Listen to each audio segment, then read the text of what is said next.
Salut tout le monde, dans cette vidéo, je vais vous donner 8 conseils pour préparer la partie production écrite pour le DELF B2. C'est parti.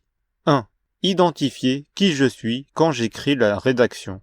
Cela permet de savoir avec quel pronom personnel doit-on utiliser. Par exemple, si c'est un avis personnel, on utilisera « je ». Et si c'est au nom d'une association ou d'une entreprise, on utilisera le nom de l'association ou entreprise, on et nous. 2. Identifier qui va lire cette rédaction. Cela permet de savoir si on doit être poli, et donc utiliser le pronom personnel « vous » pour mentionner la personne qui lit cette rédaction, ou utiliser un registre familier, et donc utiliser le pronom personnel « tu » pour mentionner la personne qui lit cette rédaction. 3. Identifier le type de rédaction à écrire. Il existe 3 types de rédaction qui peuvent tomber dans cette épreuve. La première, écrire une lettre formelle ou informelle.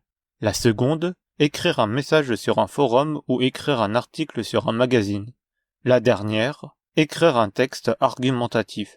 Chaque type de rédaction a des spécificités à respecter que je vais vous présenter maintenant. 4. La forme, la structure de chaque type de rédaction. Grâce à l'identification du type de rédaction, on peut connaître quelle forme aura la rédaction. Si c'est une lettre, on aura cette forme. L'entête est composée de 4 parties. Première partie, en haut à gauche, on doit écrire le nom, adresse, numéro de téléphone et adresse mail de la personne qui écrit la lettre. Seconde partie, en haut à droite, on écrit le nom et l'adresse du destinataire. Troisième partie, juste en dessous, on mentionne le jour quand on écrit cette lettre. Et enfin, la dernière partie, au milieu, on écrit l'objet de la lettre. Voici un modèle.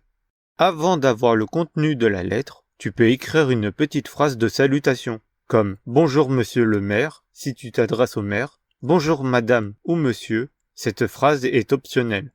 À la fin de la lettre, on doit écrire une formule de fin et de remerciement. Pour une lettre formelle, voici un modèle de formule de fin que vous pouvez utiliser. Je vous prie d'agréer le nom du destinataire, mes salutations distinguées. Et on finit par une signature en écrivant son nom et prénom. Si c'est une lettre amicale, voici un modèle de formule de fin que vous pouvez utiliser. J'espère qu'on pourra se revoir, le nom du destinataire. Maintenant qu'on a abordé le début et la fin de la lettre, on va se concentrer sur le contenu de la lettre. Voici la structure que je vous propose. Première partie, on se présente et on explique pourquoi on écrit cette lettre. Seconde partie, on exprime notre avis personnel sur le sujet sous cette forme, un argument plus un exemple. Le mieux est d'avoir au moins 2 arguments et 2 exemples pour l'avis personnel. Puis, la troisième partie, on propose des solutions. Ici aussi, au moins 2 solutions avec un exemple pour chaque solution. Et enfin, pour conclure, une petite conclusion pour clore la lettre avec la formule de fin et de remerciement. Pour résumer la structure de la lettre, voici un modèle entier.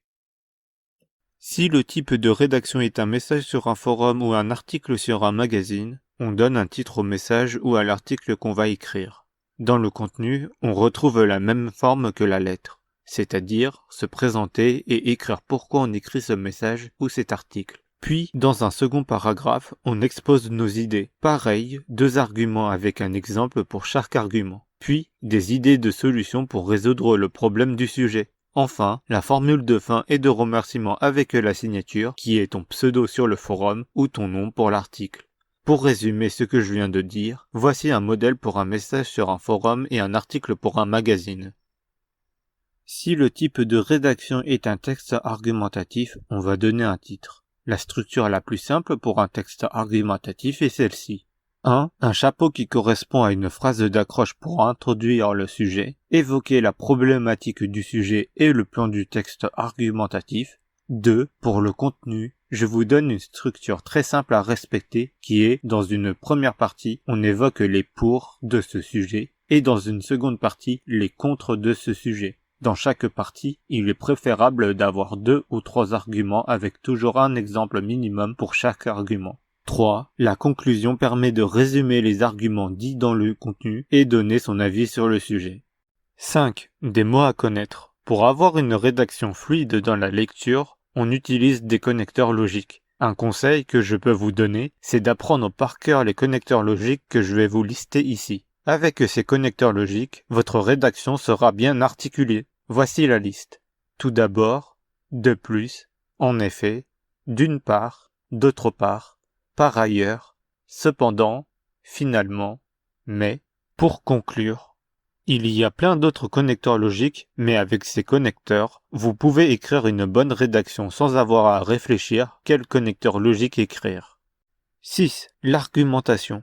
Dans cette épreuve, on va évaluer votre niveau d'argumentation en français. Le point de grammaire à réviser est le subjonctif. En effet, la majorité des expressions argumentatives utilisent le subjonctif. Donc apprenez les expressions argumentatives et le subjonctif afin d'exprimer votre point de vue. J'ai fait une vidéo sur le subjonctif, je mets le lien dans la description. Vous pouvez utiliser ces connecteurs logiques afin d'exprimer votre opinion sans le subjonctif. À mon avis, de mon point de vue, pour moi, un conseil, il vaut mieux utiliser une ou deux fois le subjonctif dans votre rédaction afin de prouver au correcteur que vous savez utiliser le subjonctif. Ça peut rapporter des points. 7. La gestion du temps. Vous avez 1 heure pour l'épreuve, voici la découpe du temps le plus adapté. 5-10 minutes pour identifier le type de rédaction, mettre en place la base de la structure sur un brouillon et écrire les connecteurs logiques que vous avez appris et les expressions que vous souhaitez écrire. Voici mon brouillon si c'est une lettre, mon brouillon pour un message ou un article, et mon brouillon pour un texte argumentatif. 10-15 minutes pour comprendre le sujet et écrire les idées et compléter le brouillon, 25-30 minutes pour écrire le texte sur la feuille, 5 minutes pour compter le nombre de mots, et si vous avez le temps, faites une relecture pour voir si vous n'avez pas fait de faute. Accords singulier pluriel, féminin masculin, les noms communs ont un déterminant, les verbes conjugués ont un sujet, les verbes après les auxiliaires être, avoir doivent être au participe passé. 8. Et dernier conseil, le comptage de mots. Compter les mots est très important. En effet, dans le barème, il y a 1 point sur 25 sur le respect de nombre de mots, 0,5 points pour avoir respecté le nombre de mots minimum, et 0,5 points pour avoir écrit le nombre de mots à la fin de la rédaction. Comment compter? Dans une lettre, on ne compte que le contenu de la lettre plus la formule de fin. Dans un message ou un article, on compte tous les mots. Les mots composés comme c'est-à-dire égale un mot. 2 mots qui sont liés avec un apostrophe correspondent à un mot. Par exemple, l'anglais, d'un, l'un. C'est tout pour cette vidéo. J'espère que cette vidéo a été utile dans votre préparation au DELF. Merde à tous ceux qui passent l'examen. Si vous avez aimé, likez et partagez la vidéo. Si vous avez des questions, vous pouvez les écrire dans les commentaires. Si vous voulez me suivre, abonnez-vous à la chaîne et je vous dis à très vite pour une nouvelle vidéo. Salut.